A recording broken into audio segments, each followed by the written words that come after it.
Hello, everyone, and welcome to the Biollywood Podcast, where we explore biological threats in pop culture and what they teach us about real-world biodefense. I'm JT O'Brien, Associate Director of Research at the Bipartisan Commission on Biodefense at the Atlantic Council, which is part of the Scowcroft Center for Strategy and Security. I'm joined by our Director, Dr. Asha M. George. Hello. And our Associate Director of Government Relations and Policy, Rob Bradley. Hello there. Today we are discussing NCIS Origins Season 2, Episode 10, which the title of is Lean On Me, and it aired March 10th, 2026. And today is another special episode of the Biollywood Podcast because we are once again honored to be joined by a returning guest, Patrick Cady, who directed this episode. Patrick previously joined us for our discussion on NCIS Origins Season 2, Episode 3, which was titled The Edge. And we are very, very thrilled to have him back for this discussion. Patrick is an Emmy-nominated cinematographer-turned-director and member of the American Society of Cinematographers. He is known for his visual storytelling on acclaimed series like Bosch and Bosch Legacy, where he directed the half of the final season, including the series finale. He began his career working with filmmaker John Sayles on films like Passion Fish and Sunshine State. And his cinematography credits include the Sundance Grand Jury Prize winner Girlfight. His directing credits also include episodes of Rectify, Interrogation, and the CBS All Access limited series Interrogation, which stars Peter Sarsgaard. So this is his second episode directing NCIS Origins, and welcome back, Patrick. I'm very happy to be here. Thanks so much for the nice introduction. Yeah, and thanks so much for joining us again. Yeah, it's good to see you. Of course. Yeah. Good to see you. Yeah. So this episode gives us something that I think the Biollywood Podcast really lives for, and is just a very, very awesome episode for us to kind of dive into the biological threat landscape in its entirety. We have a suspected viral outbreak that triggers a full-scale, quarantine and lockdown, complete with, the bioterrorism fears, the mass hysteria, forensic improvisation, and then the twist that also still lands, squarely within the biological weapon space, that the virus that they thought it was, the Lenka virus, actually it turned out to be the botulinum toxin, which is one of the deadliest toxins that we know of. So it was really just a tour de force of biological threats. So first of all, kudos to you and the whole team, Patrick, on such an amazing episode. And second of all, I want to give a spoiler alert that we will be discussing this episode in its entirety. A little late for the I know it's a little spoiler. A little late for the spoiler alert. By the way, that twist ending, that's a spoiler. Yeah. I realized I forgot to put the spoiler up top. Reveals the twist ending and then warns about the spoiler. But yeah, I think, this, the last episode was a little bit more chemical, but still had some very, very important biological attribution elements to it, and I think this episode does as well, and I think it just did a fantastic job of going through that process of investigation, attribution, all of that, and differentiating between something that might be natural or accidentally released or deliberate. I mean, you have all three pretty much within this episode. So those are kind of like just my initial thoughts, but I'm curious for y'all's initial thoughts. And then to Patrick, I'm curious how you kind of tackled this episode and how, if our conversation, our previous conversation might have influenced any potential directing. I don't think the timing worked out for that. For us to influence Patrick. although on that point, I am curious to know, because I'm pretty sure this episode was probably either in the can or you were in the process of shooting it when we spoke last. When we were having our previous conversation, was there any element, any moment during that episode where you were thinking, "Oh man, I can't wait for them to see this next episode"? And how much did you want to talk about that episode, but knew you couldn't? but knew you couldn't. No, I don't. They shoot really close to when this one didn't shoot that close to when it was released because of other sports programming. But I don't know if I'd shot it when I was talking to you, and certainly I wasn't excited for you to see it. I'm more concerned. And I know that my conversation with you on the previous episode led to me kind of poking at the story probably more than the writers wanted me to, because I'm wired a little bit that way, especially from all the years on Bosch, which we have a lot of consultants that are actual former police detectives. And so there's a high level of reality on that series. And this was what's called a bottle episode in the vernacular of film production, which is we shot it all at Paramount. Like, we didn't go out to any locations. So we have to make the Paramount backlot be our exteriors, and then the stage, the lockdown of the stage, help us drive the story. So then a lot of the time, your job as the director is to keep the pace up, like just keep it all moving so fast that the audience doesn't realize they haven't seen outside of the studio. Well, I'm certainly happy to hear that you were able to interact with your writers at perhaps a higher science and technological level because of. I mean, I'm glad to do it. I don't know if the writers are glad. But it makes me feel like I've been educated. You should have us in an earpiece talking to them just to freak them out and see where let them ask themselves when you got a PhD in virology and bacteriology. One thing that stuck out to me in particular that I loved and took a note on was someone rapidly says, as you would in a crisis situation, oh, like the epi's coming over. Yeah. And then someone said, and for the audience, and I thought this was perfectly executed, epi means like epidemiologist, and I can't remember the exact phrasing, but it seemed like it flowed perfectly for, yes, that's the terminology they would use. But in a lot of these crisis situations, you're putting together a bunch of people from different disciplines. So the Homeland Security person or the intelligence person or the cybersecurity person probably doesn't know what you mean by epi. So having that explanation, I thought was just really, really cool. Well, especially today because we have EpiPens. Right. And so people might know that just from TV or using one. Yeah. But I mean, from my interaction with federal law enforcement, even now, everybody's using very similar words or the same words, but they all mean something else anyhow. So I thought it was realistic too. The level of conversation and the confusion, even with looks on their faces without necessarily asking, particularly with the CDC person. And I'm like, ugh, it always happens that way. Nobody knows what they're talking about. Because they or the subject matter experts have a tendency to go from 0 to 2 million in terms of the technological scientific speak, especially in their pell-mell determination to try and save a life. Right. And in a case like this, or any case where there's this suspected intentional utilization of a biological agent, there is no running forward as fast as you can, no matter what everybody says. It can't just be about saving a life, destroying specimens or, getting out of the way while the doctor does something. It would never happen that way. And to this date, it doesn't happen that way. So I thought it was really quite realistic the way it was presented. Yeah, no, I think it was quite serendipitous that you were speaking, about the need to kind of keep the pace frantic and quick as a way to distract from the fact that it was a bottle episode. By the way, I, honestly would not have considered this a bottle episode as I was watching it because I felt like there were so many locations and so many people involved. In my head, it's, 4 people in a singular room for the entirety of the episode, like it's a stage play. But of course, that's, I guess, not what bottle episodes are anymore in 2026. But the pace of it actually played very nicely into the premise. And I thought it was because I think, that's people are clearly emotional. They're trying to respond quickly. They're trying to keep their own feelings at bay. They're trying to get the best information, act on the best information they can get, knowing that it might not necessarily be fully accurate.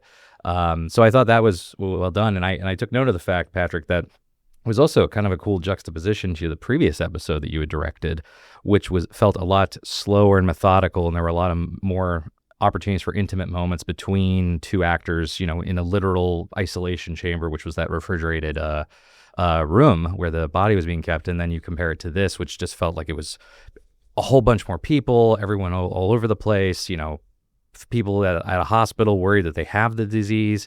And I thought it was really cool that it felt like they gave you something different to work with versus the first episode that you directed for them.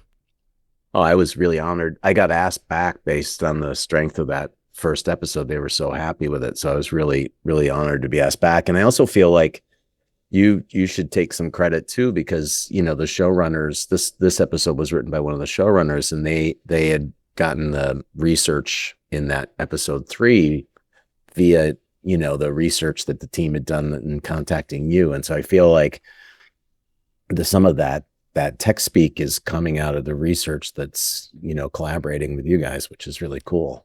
It is cool. Yeah, it is, right? Yeah, that's awesome. Yeah. Even though we might get a horrible grade on how people dealt with things. I don't think so. No, I don't thought it was think a pretty so. good. One question though, especially when you're dealing with episodic TV and you don't have 4 hours or 3 hours to wait to get into the storyline. How did you feel, Patrick? I know you didn't write this episode, but it's very early on that you got the guy coming in and this admission or this memory that, oh, somebody sprayed something in my face. To me, it felt like, okay, well, they have to jump ahead somehow because you can't wait until 30 minutes have gone by to get to that point, whereas you might if you had a longer period of time. How do you feel about that? Because it does kind of strike you as like, okay, well, that's kind of convenient. We're in, minute 5 of the show and suddenly. Right, and he's saying that out loud. Yeah. I mean, I guess that's a question I didn't ask, which is, it's a really smart one, because would he put together, if it was botulism, would he put together the spray was what made him feel bad? Or would that take time and he wouldn't quite put it together? Like that's I don't know. Like we need it to happen because we need him to say something and then collapse so that we connect it as right. It's exactly as you're saying, because it's not a feature. Yeah. But also I think that if somebody came up to you and sprayed any of us and sprayed something in your face, I think I would have an immediate reaction to that. I don't know that I'd be waiting even 2 seconds to try and walk into an NCIS office someplace or whatever. I think of course we're bio people, so I guess we would immediately call somebody. Right. It just seemed like, I don't know, but maybe. Oh, why did he wait? Yeah, why did he wait? But do you think he waited because it was 1996? I think, maybe, right? I think the time setting is also very relevant here. Like, had that happened in the 90s, to me, I don't know, or any of us, I don't know what we would have thought compared to today after we've seen what happened with Sergei Skripal and Navalny, and Kim Jong-un's brother, Kim Jong-nam, who also suffered a very, very similar type of attack where it's a spray thing. But my first thought would have been it would have been a chemical agent, because that's what we've seen. So I think it was really cool. But it was in a spray. Yeah. But we've seen chemical agents, at least by Russia, the way they've used them in these attacks with chemical agents. But it would also work for botulism toxin. It would work for a biological agent as well. It's just that's not what we've seen. So I thought that was a really creative change. I think so too. And that potential scenario of getting sprayed in the face. I wonder if the writer knows that there's still a concern about botulism or Clostridium botulinum being introduced into milk. This is a huge concern in the United States because, so many of us are drinking milk still, and we don't have enough respirators for that kind of large-scale delivery of this toxin. Right. So, I mean, the reason I'm bringing it up is because with the viruses and the bacteria, we kind of say, well, yeah, I mean, it makes sense. Even with our high school biology, we all know that those kind of grow in something liquidy or soft or something. We don't, but with toxins, chemicals and so, I think a lot of people are still thinking you're going to breathe it like as a powder or something. So I don't know, something to follow up and ask the writer about. But I thought once we figure out what it is, once they realize it's pot, I thought, okay, well, it could very well be in a liquid. I don't know about the spray part though. I think it could work with the spray. Yeah. Because you can make inhalational bot, and that is pretty much the worst kind that you can get, and I think is reflected really well in here in terms of how quickly the symptoms started kicking in. If it was ingestional bot, like we were talking about with the milk, that might take a couple of days. If it was a spray and he inhaled it, it would have been, maybe 6 to 12 hours before he started. Yeah. Or less. Can it go through your eyes? Yes. Okay. I'm pretty sure it can go through the eyes too. So Wow. that's another advantage of the spray is it's not just inhalational, but you're hitting, think about how many orifices you have on your face. Like you have both nostrils, both eyes, both ears, Mm-hmm. and your mouth. And things can be spread throughout all of those avenues. So you missed your chance, Patrick, at eye involvement. I think the inhalational is the more realistic route. So I give that you great credit shot for in that. 28 days later. Yeah. When he looks up. Yes. Oh, that's such a classic shot. Now, Asha, not to put you on the spot here, given the fact that your background was Army, not Marine or Navy, but what, in terms of SOP, if a Marine feels like he's been exposed to something and wants to report it, would there be any scenario in which they think I need to go to the NIS to talk to them about this, or should they just be dialing 911, or are they told they should just be dialing 911? Well, I guess, first of all, it depends on where they are. Mm-hmm. But assuming they're on a boat, on a base or on a post or on a boat or something, I think they would know to report it right away. If it's a confined space, like a submarine, you would report it to the doctor, but everybody has access to the doctor, and it's not like there are 4 million people on a submarine. There would be an SOP. I think absolutely there would be an SOP. I don't know that someone would immediately think I need to call NIS back then. Yeah. In the late 90s. But some of it kind of depends on how much information they had. We knew about the biological threat coming up through 96 into 2001, et cetera. So we knew about it all the way back to 92 and earlier, obviously. Right after the fall of the Soviet Union. So if you have that in your head, if you were given the classified or you were an intel person or interfacing with intel, you might think like, well, as with the other episode, I need to tell somebody who can investigate this, not just, the base doctor. But I would say if they actually felt that and knew that, the SOP is probably stay in place. Don't be wandering around, anywhere. Don't go anywhere. Stay there. But I will also just add one other thing. Even though I am Army, the Marines approach things different than the Navy. So a Marine might act differently because they're just so much more tactical. And all of them go through the same high level or high amount of tactical training before you go off to do anything else. It's way more than happens in the Navy, and certainly way more than happens in the Air Force.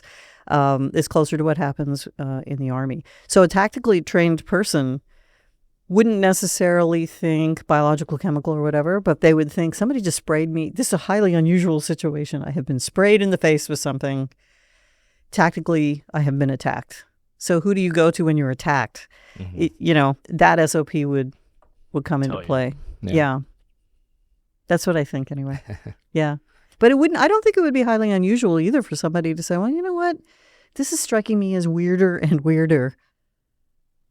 NCIS is sitting right there. I'm going to wander into that place or pick up the phone and call them. Yeah, and if the office is right, I mean, who knows the proximity of it, but if that's the closest thing to you and you're delirious, maybe that's just where you go. Yeah. Well, initial training counts. Yeah. Right. So even if you are delirious, you will default to something that you were trained earlier. So that's the other thing too. We don't know how much training he had, how many jobs he had from before. He was a captain. Before all this happened. Right? He was a captain, but that just means 4 to 9 years of service. I think it was the epi that described that, for a healthy 30-year-old, I think it was how he was described, that the virus should take this long to work its way through, and then he drops, I think dies almost immediately after that statement is said. So I think the implication is that the Marine was in their 30s in the episode. Well, I think that's fine. That would make the person 1 year short of becoming a major. Yeah. That's fair. So they might have known an SOP or something like that it might have existed back then.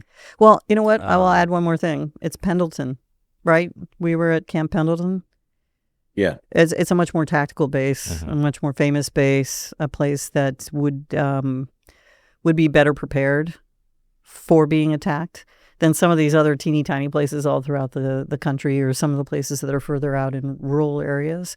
So there might have even been a more significant SOP with stuff up on walls, and if this happens to you, go see so-and-so or tell somebody. Yeah. I ask because, I understand that the show has to happen. Like, the plot of the show has to happen. So he obviously has to end up at NIS, or else why would they be involved?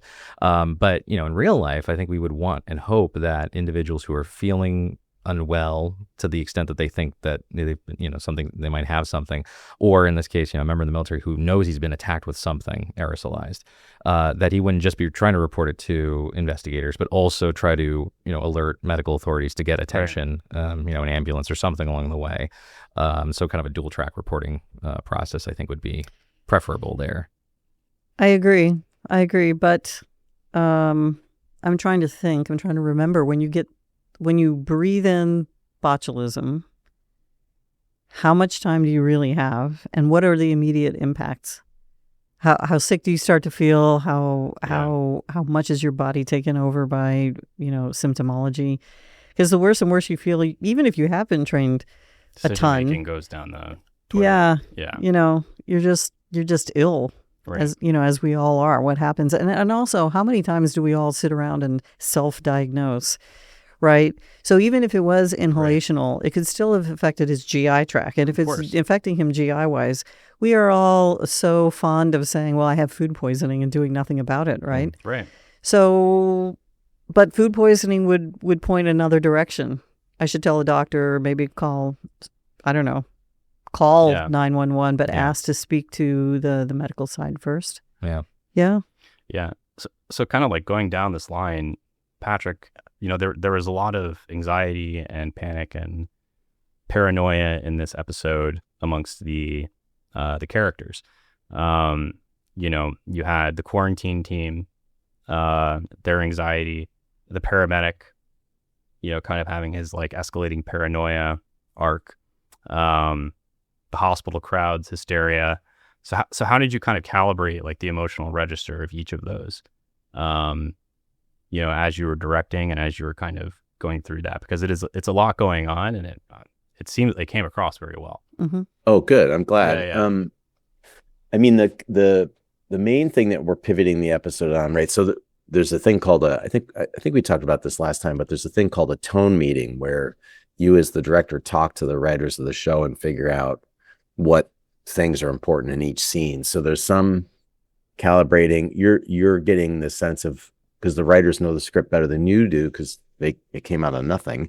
And so you get a sense from them, like what they think those pitches should be. And then you're thinking about it also narratively in television in this weird way to make room for commercial breaks, which you may or may not see happening. Like, it's a very odd 5-act structure instead of 3. That's a whole other tangent. But the main thing we were trying to get across was, how do we keep putting our lead character in these positions where he has to take a leadership role. Right. And it helps us, even if we're not with him, to feel like everything is really ramping up. The funniest moment for me was that scene in the hospital. We blocked it and sorted it out. And what happened in the original, and I think I did it like 3 takes, which is usually in TV, you're done after take 3 or 4, just because you have so much to do. And around take 3, I realized what was happening was that people were rushing into this crowded room and then standing there, and people were coming up to them. And I was like, why does this not feel right? And then it hit me like a ton of bricks. And I went out into this room full of our lead actors, core people from the show, and all these background people. I'm like, I think I might have screwed up. As the director, I'm like, I want to do an experiment. And I don't want to rehearse it. I just want to do it. And the camera operators I'm really sorry, but you're going to have to try to find shots. But I want you, and I pointed to the cast, to try to get to the front desk. And then everyone here asking them questions, don't let them get to the front desk. And suddenly the scene came alive. Like, suddenly it really worked, because they're trying to get something done and they can't, because the panic around them is elevated so much. And immediately that next take was so much better.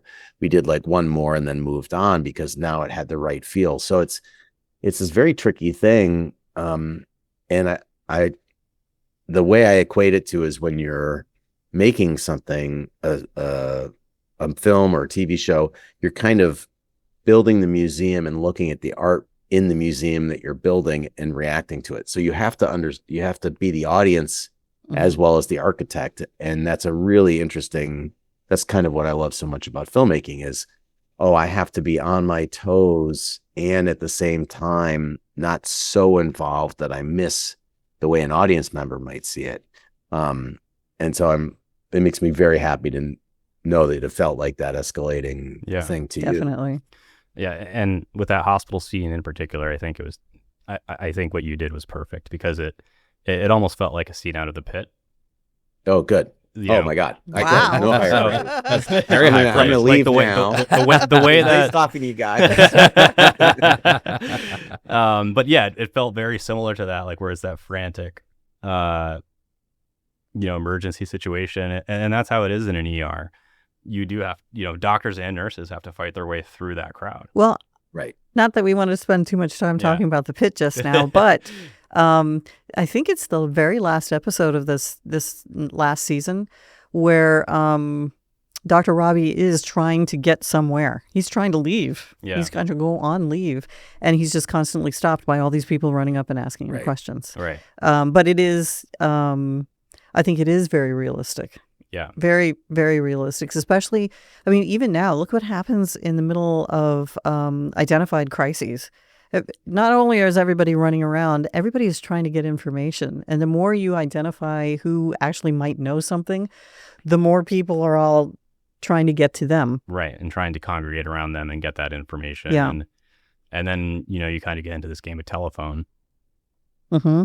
And that's where the misinformation spreads and the rumors spread. And I think fantastic job with this episode and highlighting that element because that is something that you will see, and we saw with one of the first Ebola 2014, or not, it wasn't the first Ebola outbreak, but the first one that maybe America paid attention to with that amount of effort and resources.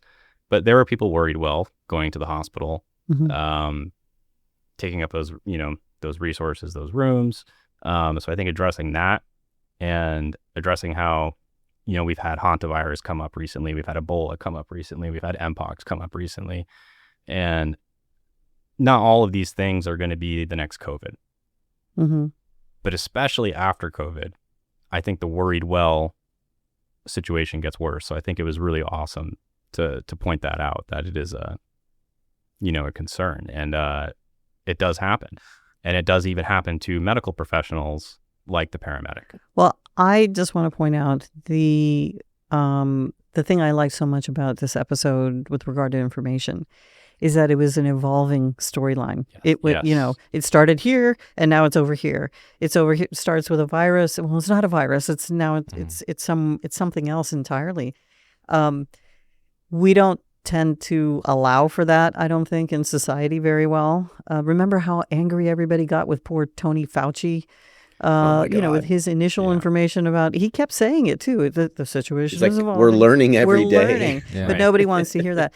But in this case, I think it did a really good job of demonstrating how it could happen. Right. It could, especially if all you have at first are symptoms to work with. And back in the day, it's taken us forever. We don't even have enough diagnostic tests right now. But even if they had them now, for bot just sitting around in desks or whatever, they didn't have them back in the 90s for sure.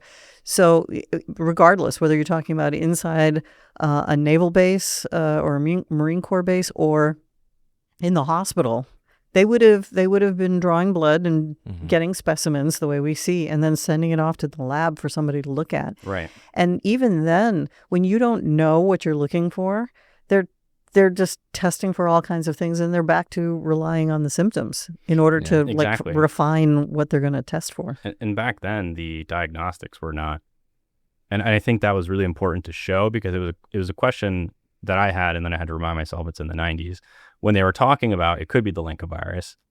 I think that's realistic for the time because you would be going off symptom-based diagnosis or detection because until you had enough time to establish, hey, this graph does not match the graph of the response to Lenka, but it looks like this. Oh, it looks like bot.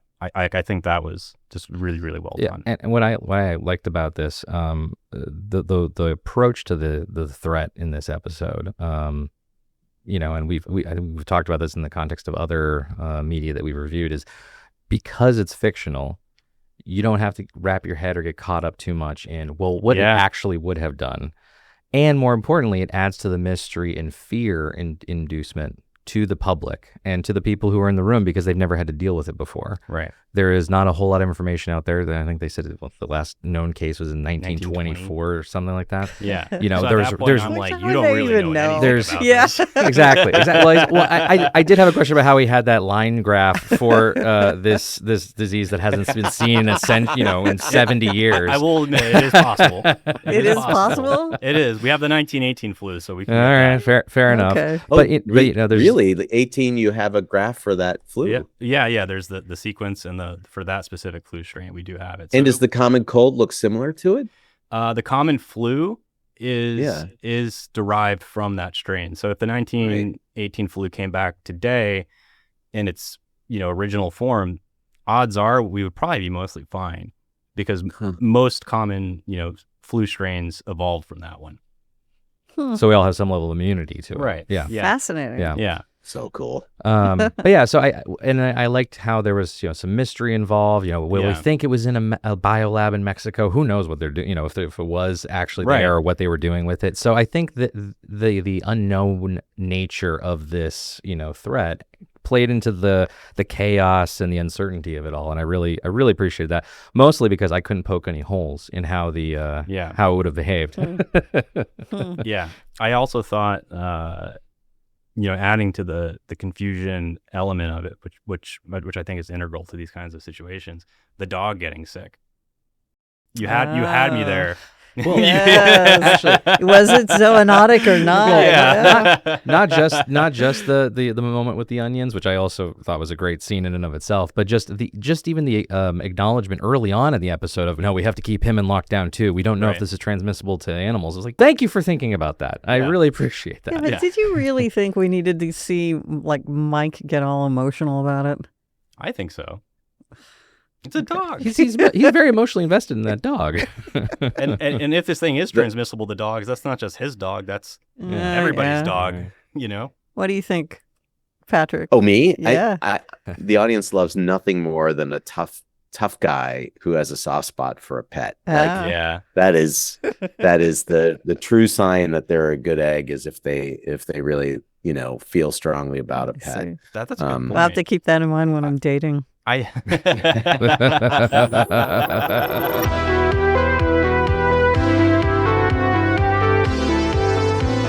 one point, and I apologize, Patrick, the one part of this episode that I quibbled with, because everything else seemed plausible to me.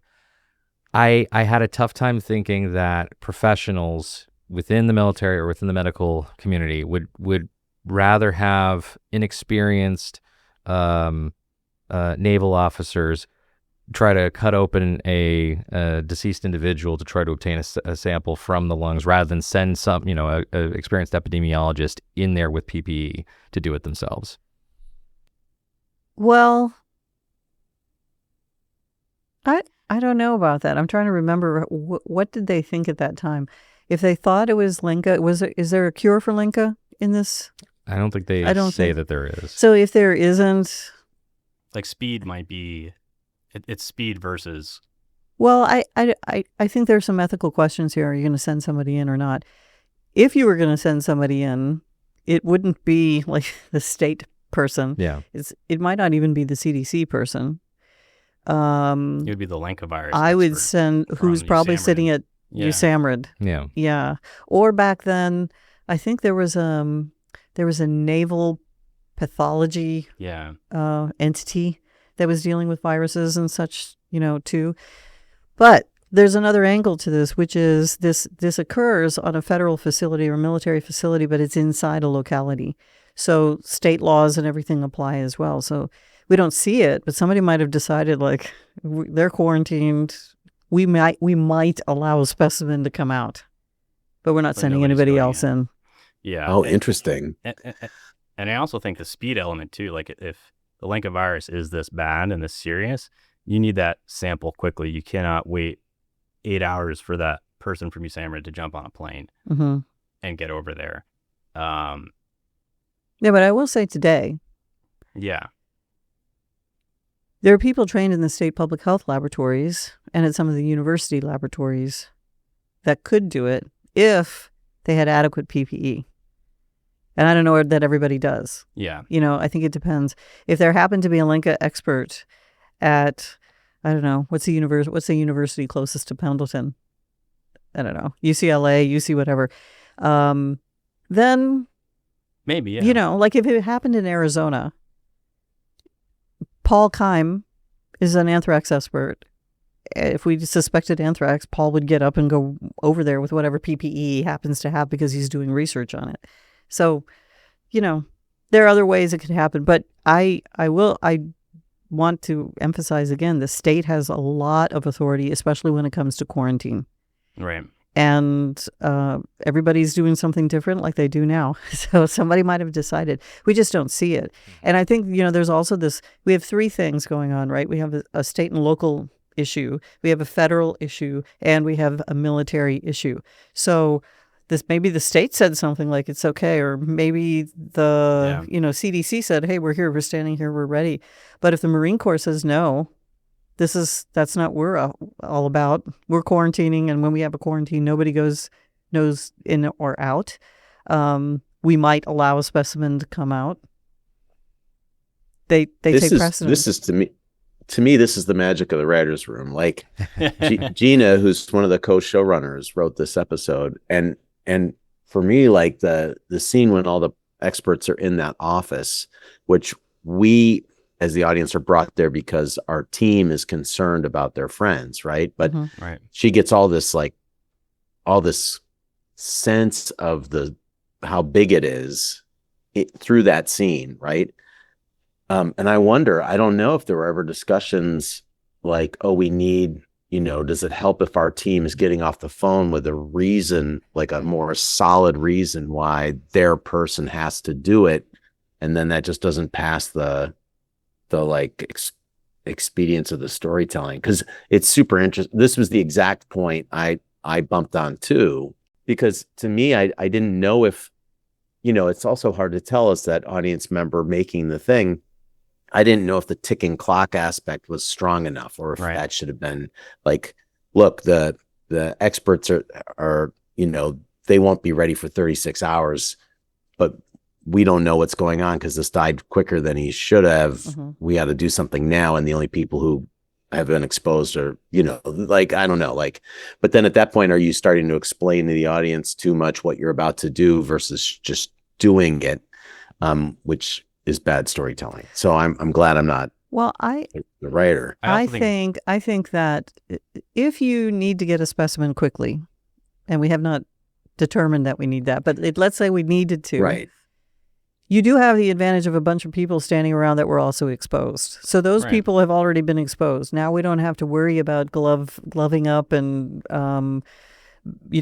big suits with self-contained breathing apparatus, and you don't have to worry about all that. That like the way we see them handling the sample in the lab. It would be realistic to say, okay, you're already, it's too late anyway. You're already in there. So just take the scalpel or take whatever they had and just do it. I thought it could very well happen that way.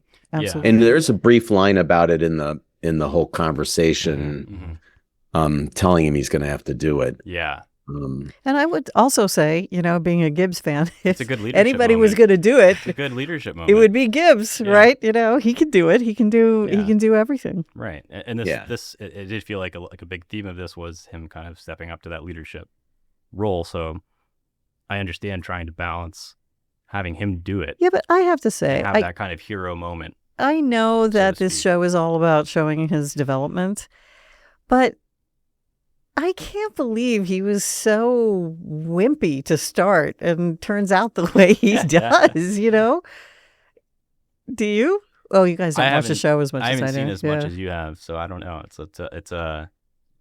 What do you think, Patrick? This is a constant topic of conversation.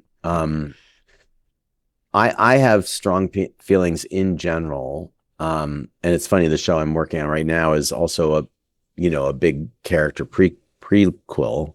And I feel like as audience members, we like seeing people who don't like doing what they're doing, but do it anyway. Like Indiana Jones is a hero because he's getting beat up and he's still going after the thing. Like he can't stop himself.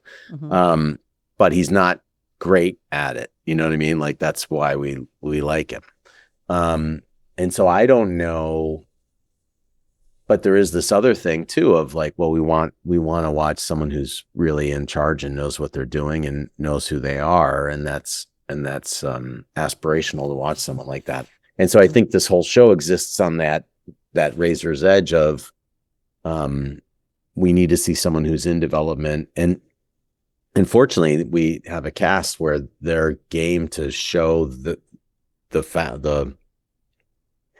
our lead actor doesn't need to be cool all the time, which is huge. Like that's not the human beings as, even as just cast members. Sometimes cast members don't want to do things that are perfect for their cast and perfect for the development of the story if they look bad doing it. Right. Yeah. Because, especially in TV, when you become known as that person, even though you're not that person, I'm with you. It's exactly the line that makes the show interesting to be a part of, because it is something we talk about.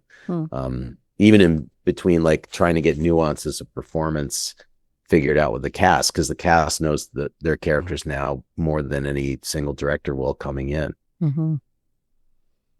Yeah, I mean, I think it is a tough balance to strike, but I think I think you did it well, and I think that the actors, the way you directed them, was really well done. And mostly I stayed out of their way. but I think they did, like I think he did do a good job of, you don't want him to look incompetent, but you want him to look a little nervous or not as sure of himself as he might be in the later, in the sequels or the originals, so to speak. Mark Harmon is nothing if not very competent. Yeah. Well, especially he was he played a doctor in Saint Elsewhere too, so he's got that going for him. Yeah, which is nice. Yeah, and a Secret Service agent. And a Secret Service agent. Although I don't know that being the Secret Service would help him to do like specimen retrieval. Those I meant more from a leadership, so good, a leadership perspective. But point taken. Yes, you're right. Yeah. One other point you touched on, Patrick, was how they were handling the sample in the lab afterward, and I thought that was very good for the audience to understand, one, like how uncomfortable those suits are, and two, like, no, you have to keep them on because the sample was exposed to the air and we're in this air, so you can't take it off yet. That, and then I think like the mentions of chain of custody, were also just that's something you don't often hear, even in biodefense reporting, when it comes to things like attribution or investigation. But law enforcement is all about it. So it's realistic. But it is realistic, yeah. If seeing as they didn't know so much about what they were dealing with, other than something biological-ish is happening, it does make sense to me that they would be like, well, we know this. Chain of custody has to be maintained no matter what. So I thought it was realistic. I think it was realistic, but it's also important because sometimes you don't see that with law enforcement. Sometimes they'll take a biological sample and put it in a paper bag or a plastic bag with their bare hands. They should know better than that. They should know better, but they often don't. So I do appreciate. But you don't know. Just because it's in a bag doesn't mean that they haven't maintained chain of custody. They just have poorly maintained biosafety. The integritance of the evidence. Put it that way. I will say I got the same feeling watching this episode as I did your previous episode, Patrick. Whereas I'm watching, I'm going, if I wanted to explain to somebody a general concept in the biodefense space, in this case, for this episode, contact tracing popped into my head as I was, they quickly, for the first 20 minutes of this episode, figuring out, okay, so who was exposed? Where did they go? Let's lock them down. It feels very educational. Yeah. And I'm sure that's a credit to the writer's room. I'm sure it's a credit to the consultants that the writers spoke with. And I'm sure it's a credit to you as well, Patrick. But it's such a clean, that's the word that kept popping into my head, a clean example of how I could visually educate somebody about some of these concepts in this space without having to do too much work. It awesome. felt like it was done intentionally. So I appreciate that. Rob is our baseline for a lot of this stuff, right? Yeah. Because JT's working on his doctorate, and I already have mine and have been doing biodefense forever, whereas Rob is a poli-sci guy. Yeah. You know? I'm a layman in this world, so I appreciate the translation of very complicated core concepts into something that the average person can understand. And the show, I think, has succeeded twice now in helping convey a lot of these ideas. Yeah. That's huge. And that's all credit to the writers realizing research helps scripts. Like, I'm sure they thought of things after they got the research notes that they hadn't, like places the script could go that they hadn't thought of until after they got the notes. Yeah. And as a someone who does do the research and the more technical science stuff, I found when I was watching this, I was like, I haven't been able to figure out how to concisely explain this concept to somebody. And it just was done perfectly. Oh, wow. So cool. Yeah. So applause from the poli-sci and the science side. My day is complete. I'm going to have a great day today. So same time next week, Patrick? Yeah, absolutely. Your weekly pick-me-up? We're going to have to generate an awards arm for the commission. I know.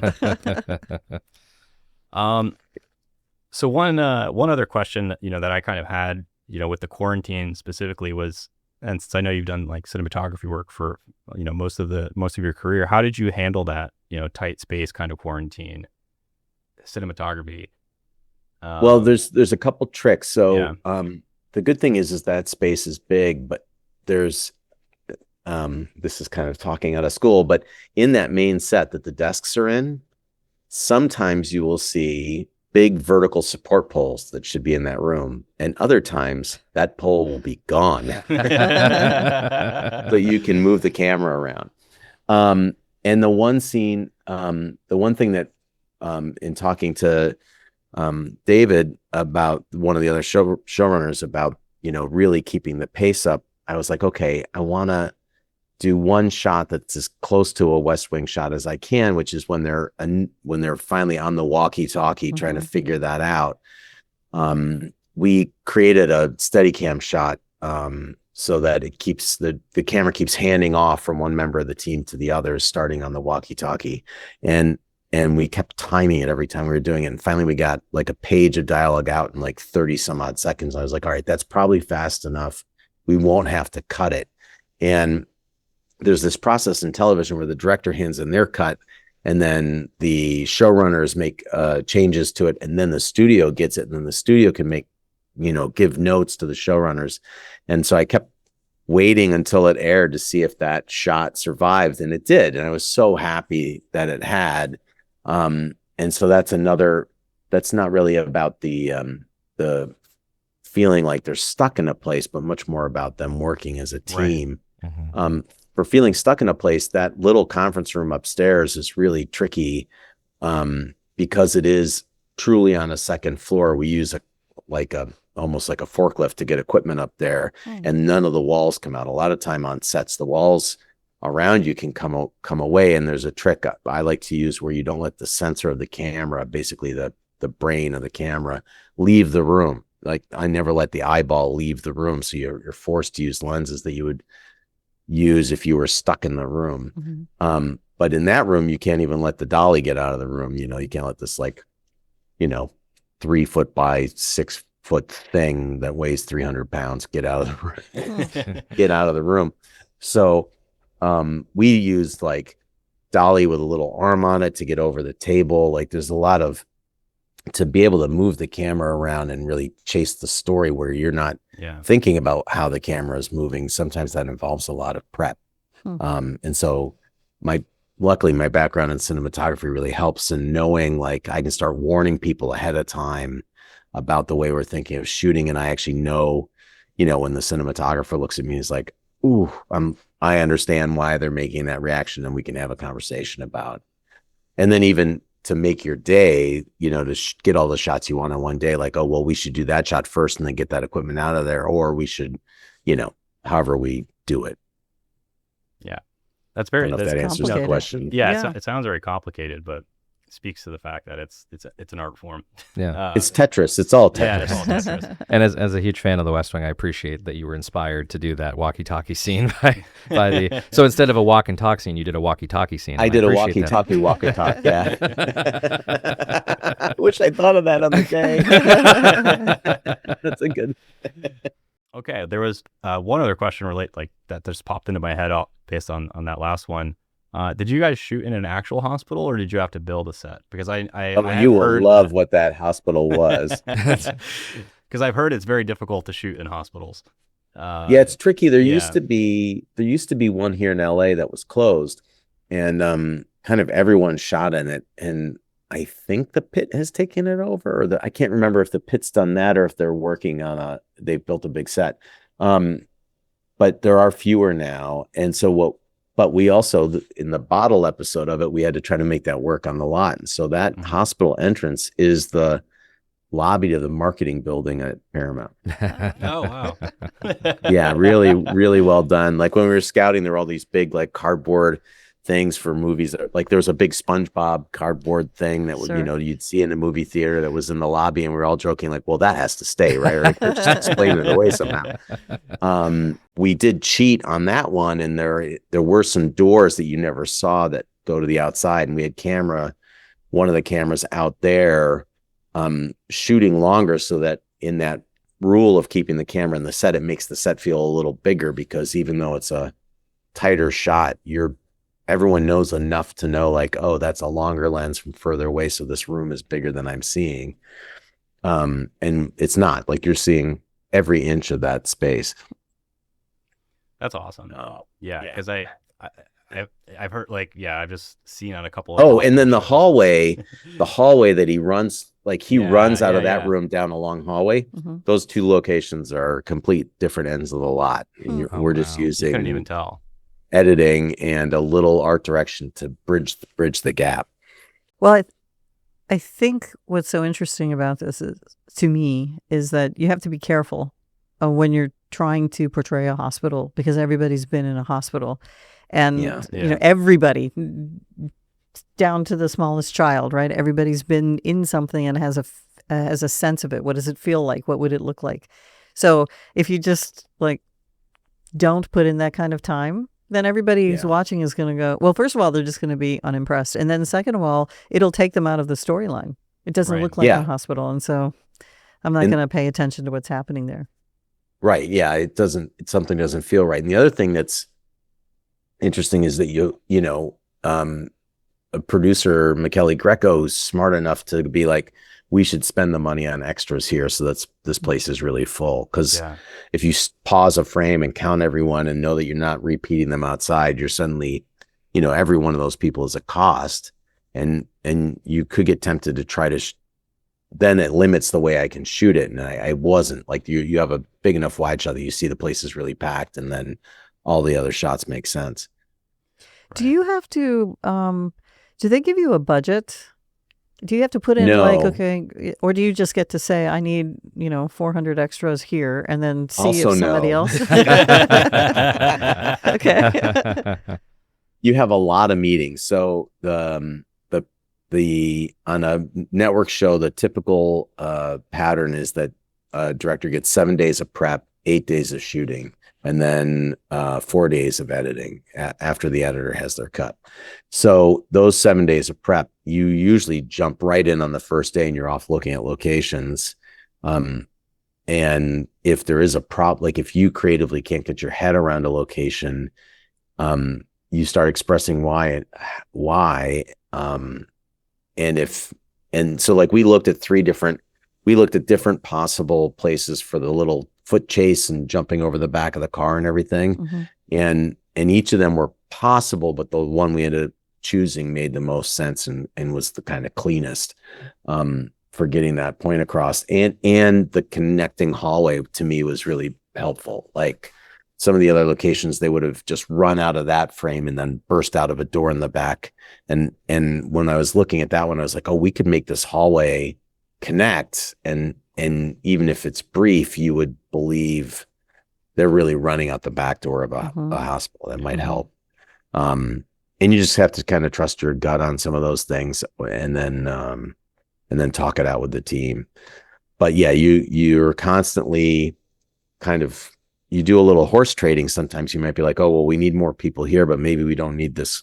We don't need a crane that's budgeted. And that's what the producer is juggling when they're having conversations with you as the director. Okay, good to know. I will say, just as a follow-up, when you're dealing with so many people, like all those extras in the room, how does that add any additional challenge to the directorial job? Trying to, clearly you had to give some direction to them to kind of get the sort of environment you were looking for in that first shot in the hospital lobby. But just, is there another level of complexity to doing these sorts of shows or sorts of jobs when there's that many people involved? Yeah, for sure. The structure on a film set's very military kind of based. American film sets have a very, like, the cinematographer is in charge of grip, electric, and camera, and then they each have little department heads that are in charge of their crew. And there's a second assistant director who often is arranging all those people and picking who goes where. And there's also fittings, the hair, makeup, and wardrobe department are making sure people look right. And then the second AD is kind of organizing it. And then the first AD will give notes to the second about things in the deep background that might not be working or they think should work a certain way, so that I can concentrate on the main cast and the speaking parts. And you have to be careful. Like, you can't just suddenly take someone in the background and say, oh, well, you should, if you get bumped into, go ahead and yell out, ow, and smack them. Because now they're a speaking part. Yeah. Now they're a speaking part and they're going to get paid more. Yeah. So, like, you got to be really careful with that kind of stuff. So yes, it takes hundreds of people for me to take credit for doing a good job. Well, you take credit very well. Oh, thanks. Yeah. I always feel, especially as a guest director on a show that has many directors, I just have to not screw it up, Well, you definitely did not. Yeah. Thanks. Happy to report. Fishing for. Happy to report. You definitely did not have to worry about that. Yeah. Oh, good. So tell your friends I'm available. Okay. So I know we're coming up on time here. Are there any other questions that you guys had for Patrick before we move on to ratings? And then, Patrick, I also want to be respectful of your time. I would like to know if you're going to go out of your way to direct or find projects that have something to do with bio, because you have a good grasp of, things, and you're interested yourself. Do you pursue particular subject areas, or do they just all come to you? I'm attached to a feature that has the line that my friend has written, which I just love, is that there's a scientist who knows what's going on, and every time someone calls what's going on zombies, he's like, they're not zombies. And we really want to get that movie made, and maybe at some point we should fold you in and have you give it a read. And so that is a movie I really want to make, and my friend's script is really fun. I was thinking about it just talking to you now, like, it would be real, like, it would be interesting to keep doing things that have this, because I do feel it's such as a storytelling device, and it's the reason why zombie movies are so popular, is as soon as you force people into a situation they're unfamiliar with, that they might not be able to be close to other people. Now, are the other people a danger? Like The Walking Dead was such a hit because The Walking Dead, does that refer to the other people who survived, right? They're more dangerous than the zombie. So, but to me, the idea of something spreading among us, I mean, I also like the idea of an idea spreading among people, and how that's all interesting to me. I feel like, as a filmmaker and a storyteller, curiosity is your biggest asset. And so meeting you and getting asked to do this has been really, really wonderful. Good. Thank you. Good. Well, I do want to say, the role of the entertainment industry particularly in my opinion, to do with bio is so significant. What most people understand about the biological threat is not from us, issuing our reports. Right. It's from what the entertainment industry is putting out, number one. And then number two, even like with us, we have a graphic novel on the history of germ warfare. We also just put out a report on toxins, as it turns out. We put one out in May. Which of those two things do you think is more popular than the other? Hands down the graphic novel. Yeah, especially since the graphic novel is written by Max Brooks. Oh, nice. So it's interesting though, because the scientific community and the public health community and the military community, everybody, I think there's a tendency to appreciate but still hold off at arm's length, what the entertainment industry has to do and say. Yeah. And yet that is the primary way in which most people get their information. And it's a shame because, if you think about, in my opinion, one of the most successful CDC marketing campaigns in recent memory was about 15 years ago when they leaned into the entertainment industry and developed a zombie survival guide, which was basically just their general core recommendations, so smart for how the public should act for any sort of biological event. But it was marketed as, well, if there's a zombie attack, this is what you should do. It was, and that became a reference on The Walking Dead, I heard. Yeah. They did feature. But I would say, yes, it was very smart, and I thought it was a great risk for them to take. But also, lots of people came down on the CDC about that. What's wrong with you? Why didn't you just stick, with the science, with the health related information? But again, for the zombie fans, at the very least, they all have that. Yep. It's all sitting on a shelf somewhere or framed somewhere. Yep. Anyway. And hey, if it makes them put on PPE at the right time, it's Exactly. Who cares? Just even one person, one person, it'll have done its job. Well, especially if it's an infectious disease. Exactly. So we can get to the rating.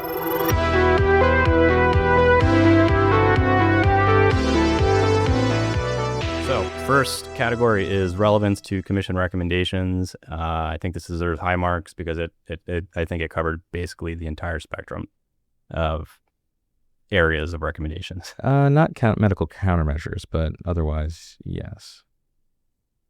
They did talk about, do you have a treatment for it? And she said, we don't. We have some experimental stuff. No, I guess, okay. So the lack of treatment. Yeah, you're right. It's one line. Yeah, you're right. The lack of treatment, that's fair. So, Rob, do you want to take it from a 5 to a 4.5 on that basis? When sometimes we watch things that have like 0.5 relevance to the commission's recommendations. Well, I just it's quibbling as always. That's what I'm known for. I would probably say 4.5 just because you could make an argument that had Patrick had an hour and a half to 2 hours to cover more elements of the event. You could have seen people saying, do we need to start developing, trying to, how fast can we create a medical countermeasure for this, right. Or, have those sorts of conversations. But that's honestly, that's not a huge criticism. It's just more of if, it could have more fulsomely applied across the spectrum, but I think it did a very good job. Yeah. Right? Look, there are things that the episode just didn't address because it's in a law enforcement setting in the first place, right? So there's not a lot about diplomacy and, that aspect of prevention. They don't talk about deterrence because why would they? Right. A little bit about preparedness, or at least the need for preparedness comes up all over the place. Surveillance, detection, we talked about the need for diagnostics. So I think, that's in there. Obvious, huge emphasis on attribution, but it's a law enforcement thing. Recovery, actually, they do talk about recovery. It's not like, oh, good, it's this, and then that's the end of the episode. That they do get down that path. Nothing about mitigation. Yeah. So you're right. It's not perfect, but it's close. Yeah. So I give it a 4.5 too. Yeah. Okay, sounds good.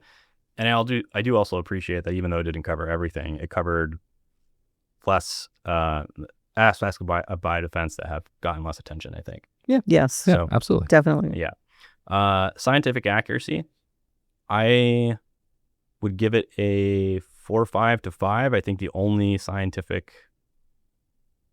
thing that was somewhat implausible or questionable, I don't even think implausible is the right word, but questionable was the sample collection scene. While I enjoyed the scene, I don't know if they had to go into the lung, and they very might well have had to go into the lung tissue to get it, versus like a blood sample. Yeah, but they didn't have a syringe. Oh, that's right. They They didn't. just squeeze it out of the person into a cup. I don't actually know what implement they used to get the sample out of the lung. I mean, I know they. I don't know. So. Yeah, maybe I'm changing it a little bit. Okay. The PPE, the lack of PPE that they had, but that they were already exposed. They were already exposed. Yeah. I'll give it a 5. I've talked myself out of it. No, I don't. I'm not going to give it a 5. I'm going to give it a 4. A 4? Yeah. Because you don't believe the aerosolized version of botulism. Yeah, there's something about that that's not quite what I think would happen, or it's not. There's something missing for me. Yeah, I can't tell you exactly what it is. I also think some of the stuff that, and this is not a Patrick issue, this is a writer issue. Some of the things that they were saying, like what the CDC was saying, was just, or the epi person. Yeah, the epi person. Yeah. Okay. Yeah. So 4. Yeah. Yeah. Well, what do you think, JT? I mean, I think those are good points. I think some of the epi stuff, and some of the other, like, I'm assuming that there's something about bot that I'm not thinking of that's in your head. Yeah. So I trust your judgment on that. And I'm fine with a 4 because I didn't, nothing really stood out to me as being scientifically inaccurate. Any issues I had were more about how people behaved and less about the science of it. Mm-hmm. Okay. Okay. So next category is scenario development, which, as a reminder, is success of the imagination or creativity. 5. And I think that, Yeah, absolutely. for all the reasons we talked about, I think it easily deserves a 5. Entertainment value, I would also give it a 5. I think the pacing was perfect for having so much packed in such a short amount of time, and still hitting all the emotional beats as well. So, yeah, I didn't turn away. I didn't pick up my phone or anything. No, I think it was very well done. I just, being reminded of my own mortality and age by virtue of someone throwing out their back when I literally just threw out my back a little bit the other day. Otherwise, very entertaining. Yeah. Have you slid over the trunk of a car lately? Every day when I get home from work. That experience goes into the realism category. Right. Taking me out of the entertainment experience. All right, and then our next. What did we rate it? Sorry, we gave it a 5. Okay. Yeah, and so the next category is government policy. And I think we should contextualize this within the policy framework of the 90s. Mm-hmm. Yeah. Well, it was not wholly sufficient, but it was realistic. Yeah. But we usually rate policy not necessarily on how realistic it was, but rather was how good it was, and if it was there at all. If it was there at all, it is there. It is absolutely there. I mean, I think we kind of already pointed to some elements of the policy where perhaps further clarification or communication of policy would have been helpful, either to the individuals there or to the audience to understand why they made some of the decisions that they did. But all in all, I thought it was, for what it was, it seemed that the policy did its job for the most part. Yeah, I think so. So what do you guys think? 4? Yeah. Okay, and next we have portrayal by the actors. Good, especially the dog, apparently. Yeah. I always check on the dogs to see if I can tell if they're breathing or not. I never can. So, you want to give it a 5? Yeah, we can do a 5. I think they did a great job. All right, and then the last category is direction, production, and writing, which we group together. Yeah, I give it a 5. I don't see nothing. Yeah, we had a few questions about the writing, but since this is a holistic. Well, but also, look, it's the Biollywood Podcast, not the Scientific Accuracy Podcast. Right, and exactly. We have to take into account that there are limitations. There's only so much time Patrick has to portray anything, number one. And then number two, we can't go down the path of, well, if it was realistic, we would have a 45-minute diatribe from the CDC about whatever it is, right? You And then that cannot. would be boring. Yeah. Yeah, we just, You'd never get out of that office meeting with everyone there, right? Right. Yeah. Right. And the show wouldn't have gone out of the second episode. Yeah, exactly. Well, Gibbs would have had a heart attack by then. It's just not his personality. So yeah, I'd give it a 5. Yeah. A 5? No, I think it was very well thought out and well done. All right. So that gives us a final score of 4.64. Wow. Definitely up there. Okay. Definitely Nice. You guys are nicer. You're easier on me than I am on me. Well, we're judging on different criteria than you are.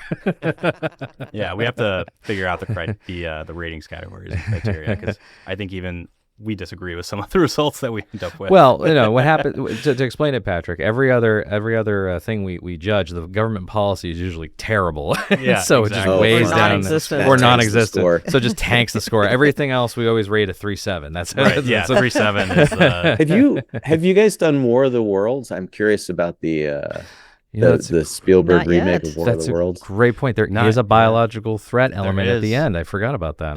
and the You guys TV with show, your spoilers, man. the TV show. That is also property really is good. essential. The War of the Worlds TV show. I can't remember what network it's on. There was now, a TV show? It's Or there one of- is? It was Really, newer. There were it's a couple supposed of to be great, seasons. right? I can't remember the name of the actor, and I'm blanking on it. Okay. Blanking on his name, but he's amazing. He's the lead, and it is very, very good, and has more of a biological component even. So the answer to your question, Patrick, is no, we have not yet done it. Consider it nice. added. Yeah. Patrick is very good at doing our podcast and then opening the door to having us invite him back to another podcast. It's great. My evil plan. So It's wonderful. It's a great segue. Do you have anything to plug? Well, I'm going to be directing another NCIS Origins in August. I'm very excited to come back. And then I'm currently working as the cinematographer on Bosch Start of Watch. That's the show I'm working on right now. Awesome. So keep an eye out for that. We're really proud of it. And it's also set, oddly enough, in 1992. So, Wow. Okay. Well, Yeah. thank you so much for coming back. We thank really you. appreciate it. oh, thanks for having me. Thank you. It's so great. I really appreciate you doing this. And it always piques my interest what we're going to talk about. So thank you. Thank you. And yeah, I think just goes to show how much film I think can interact with this, and how it can get these ideas out to a broader audience. Yeah. And look, we usually end with a tagline or something, and I don't think there really was one for this. Yeah. But I think if we continue to see NCIS and NCIS spin-off episodes that have something to do with bio, we should probably see if we can figure out a rule, one of Gibbs' rules, because he would have had so much yeah. experience, right? That Right. surely he would have developed have a a rule that has something to do with bio. So we'll figure Yeah. that out for next That's a time. great. Yeah. That's a great idea. Don't touch it. Don't lick it. Don't. That is a good Don't one. touch anything or breathe, Denozo. Just call Ducky. Yeah. Well, thank you so much, everyone, for listening. And thank you again to Patrick for joining us and making this a great episode of the Biollywood Podcast. And we hope that everyone will join us next time.